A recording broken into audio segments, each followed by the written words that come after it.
Hey everybody, Scout Crafty here again, Mishmash Monday. I hope you had a really good weekend. I know I did. It's been an eventful weekend. I got a story for you on Wednesday. I'm telling you, get the popcorn ahead for the next episode on Wednesday, because I got a story that's going to make you laugh your butts off. So, it's been a really good week as far as, I know it started getting cold, but then we had a warm front come in, and so the Poor Man's Flea Market, where I walk around and see what people are throwing out, turned out to be very good. Now, I told you I pass by stuff. You know, I saw a really nice mirror that was in perfect shape. Passed that by, obviously.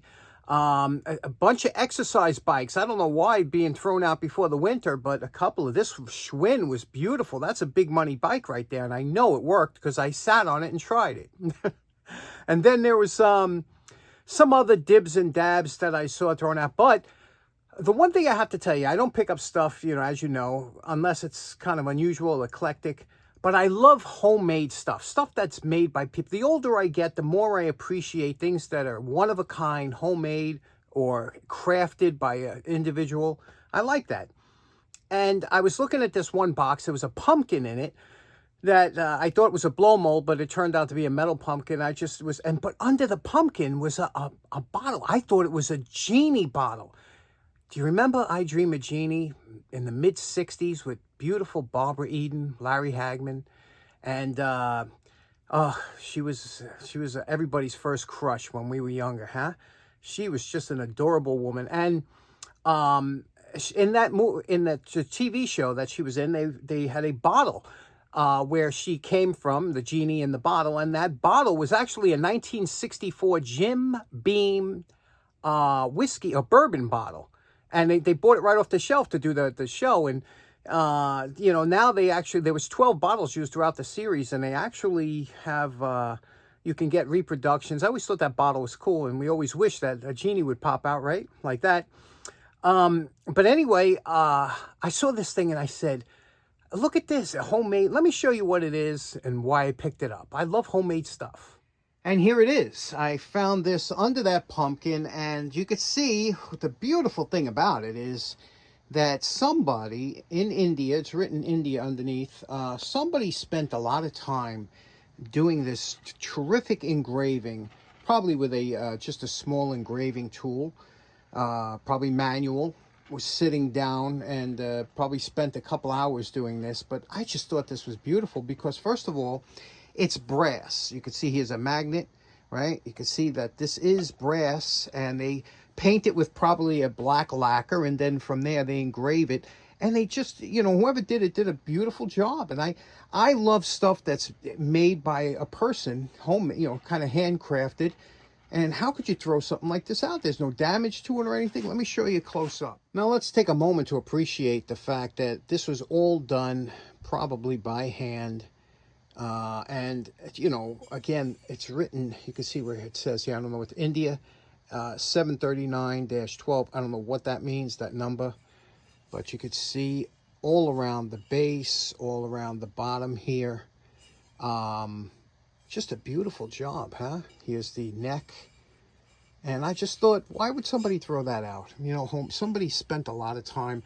No matter what, I couldn't throw this out because somebody spent that kind of time doing it. Whether or not it's your taste or not, you have to appreciate the fact that somebody took, and did this. So what do you think of that? Next up, speaking of handcrafted items that I absolutely love, this here is called a matryoshka, which is a Russian nesting doll. I picked this up at Elephant's Trunk for $5.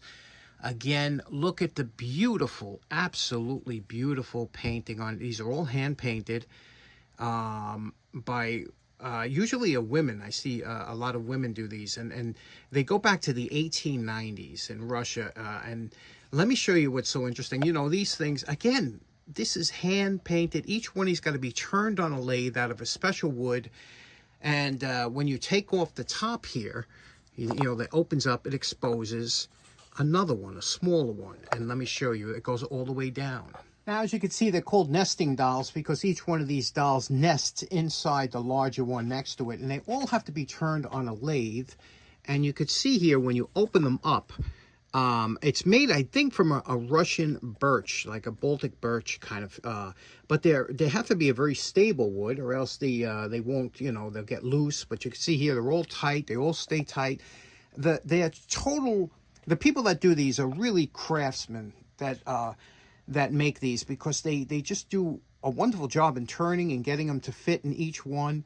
And again, like I said, when you see something painted so beautifully and done, embellished so nicely, I just couldn't pass that by. I have a few different ones. I have some Russian lacquer boxes. I just love handicraft art, and especially when you find something so nice like that. What do you think of those?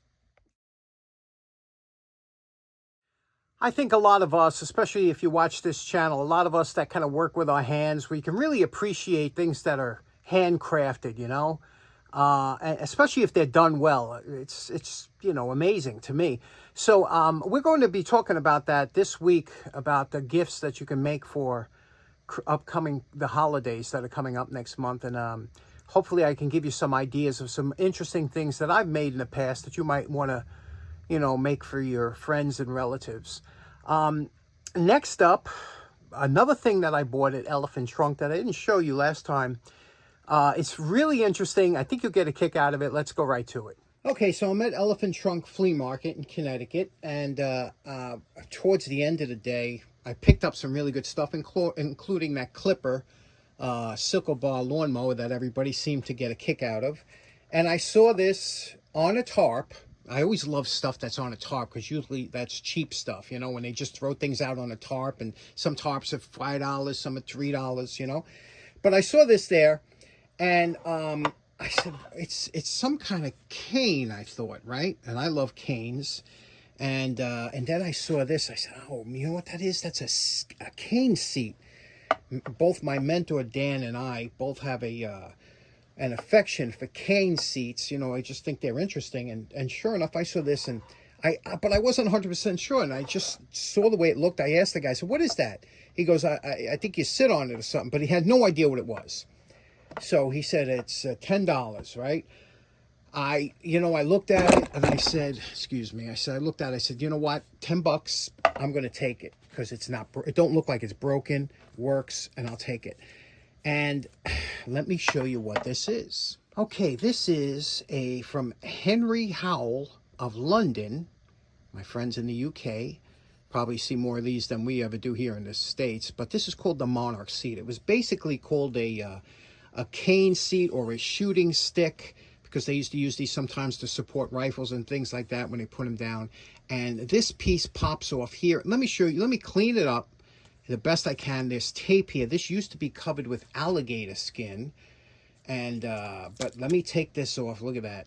It's going to be a mess, right? Let me take it apart, clean it, and show you how cool this is and why it's such a great little deal. Now, it took me about 20 minutes just to remove the duct tape, but you could see it left a lot of residual stickiness on here and stuff. So now what I'm going to do is I'm going to go through some chemicals and see which one does the best at dissolving this glue. I'll try acetone, lacquer thinner, mineral spirits, all different types, and see which one does the best at getting this. This is really on there. I don't know. It's going to be a while to get that off.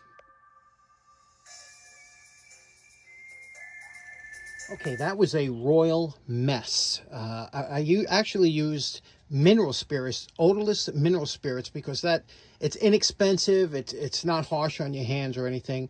And then I took it to the wire brush, because remember, this is a kind of almost like a rough casting underneath. You don't take a wire brush to aluminum unless it is a rough casting. See, like over here, I didn't touch, because that was like a polished part.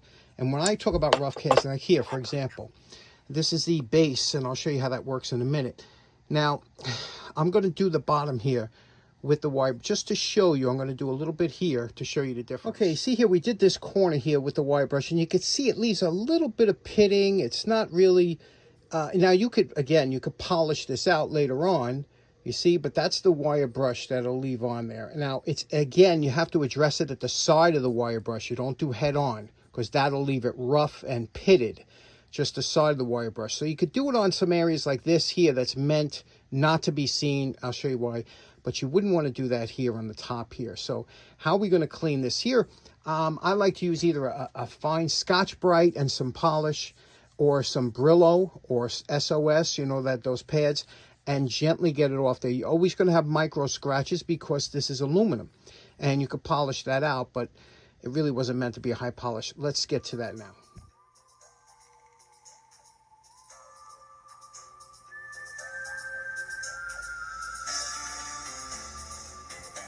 Okay, here is where we're at after a couple hours. We polished up all the areas over here. You could see here we polished up the bottom here. We did the caps, the tip.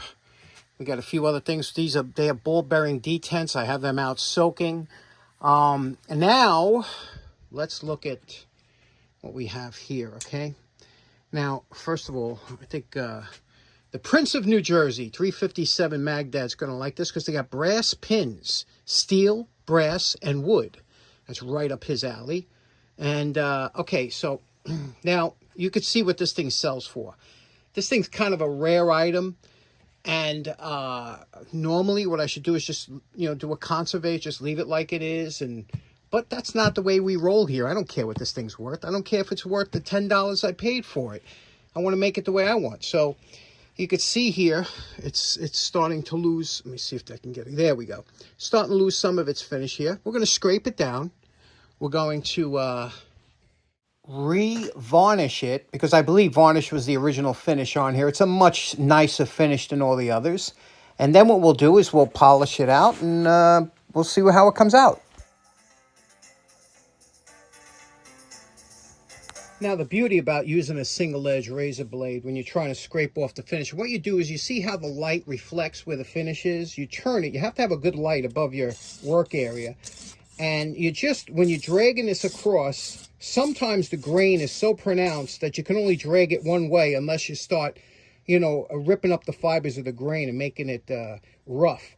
But here, it's kind of a straight grain. We can go, I'm tilting it just, remember, this is a 90-degree angle. I'm dragging it both ways like this just to get the finish off. And you can see what it's doing.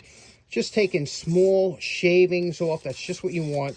Keep rotating it until, if you see a little shine area where you missed some of the finish, come down. And believe it or not, if you do, and then if you go over it with light passes afterwards, you don't even have to hit it with any sandpaper. But just make sure that you're getting all that old finish off of there. This is obviously a high quality wood. I don't know what it is. Could be teak, mahogany, who knows? You know, who knows what they used to use back then. But it definitely is not your, you know, Chinese punk wood that they use on a lot of Asian tools and stuff. This is a high quality wood. So we'll probably just put the finish right over this, keeping this color, whatever it is. Okay, now that took all of 15 minutes to do. Now you just want to make sure, again, using the light, make sure you have no, you'll see if there's a shiny part that sticks up, like over here, there's a little one. Just drag it across, make sure you get that. You're getting nice, look at these shavings. They're beautiful. That's just what you want to get.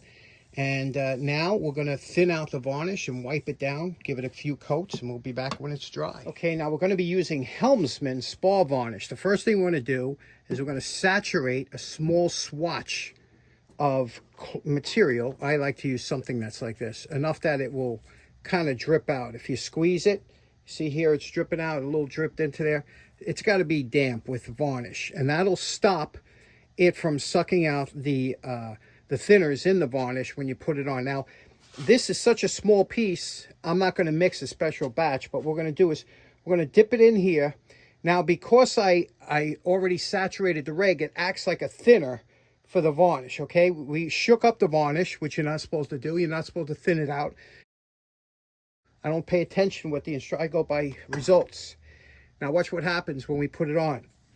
Okay, this, we're going to put it on here. Don't worry about the top. We'll take that off later with the with a little mineral spirits, if any gets on the metal. You see what I'm doing here? I'm working it in. It's almost like you're applying oil. You thin it out so much that it's like applying oil. The problem with varnish, if you put it on too thick, is it drips, it runs. Now, this here, we're going to wipe it down afterwards, like this, and wipe it down with the grain, and then hang it up near the furnace. Check that out. Is that not absolutely beautiful? So that's the way I do it. And like I said, don't worry about the fact that you thinned it out a little bit with this rag, because the first coat will absorb into the wood and that'll make it pristine. There we go. Now, you know my favorite part. Remember what this antique cane looked like before we started? And we're calling this project done. Let's take a look at what we did here. This one here was a very interesting project. First of all, let me zoom in here. Let you get a good look at how the wood came out. And I always like to leave the grain so you can see the grain of this wood. But look at that. That's 2 coats of varnish and then waxed with butcher wax. So it has a beautiful feel to it. You can always give it another coat as it starts to wear down. You could dull it out if you want to dull. I just like that look. It's very classic. And like I said, you could see that grain in there of that beautiful, beautiful wood, right? Okay, then we polished up the top here. All right, now this opens up to be the seat. You can see here, all polished. Now, normally there would be that alligator skin here. I don't have that capability to do, but some of these did come bare. So whatever it is, we'll work on that when we get. And the bottom here, you could see, polish that up. Now, how this works here, see this bottom piece here? Here is, and this has a bold detent. So watch this. How awesome is that? So this had a rubber cap, you know, one of them cane bottoms. So I'm going to pick one up, slip it over here. That had a rubber cap here. And then you could just pop this off when you wanted to put this into the dirt. Now, see this little piece here? Another again, with the ball detent. Listen, now that would, if you stuck it into the ground, it would stop it from sinking all the way in with your body weight or whatever. So that's what that was there for. And what you did, again, ball detents. How amazing is that, right? Now what you would do is to store this so you don't lose it, you would put this over here like this and push it down. Again, ball detent. And it would spin nicely on here. But that's how you carried this cane. You didn't have to worry about losing these pieces, and just beautiful. 1920, 100-year-old, beautiful, made in London, England. How nice is that? So in closing, that was a fun episode. Let me know what your favorite part of this episode was, and what do you think of that cane, huh? With those ball detent clip and accessories. I love gadgets like that, and I was so lucky to get them. You know, usually it's missing something or whatever. But it is just the alligator skin. I probably could, if I knew a really good shoemaker that could probably cover that up, because, you know, that has to be heat formed. There's a task to that. Anyway, thanks so much for tuning in. Hope you have a great day. We'll see you again on Wednesday for a fantastic story you won't want to miss.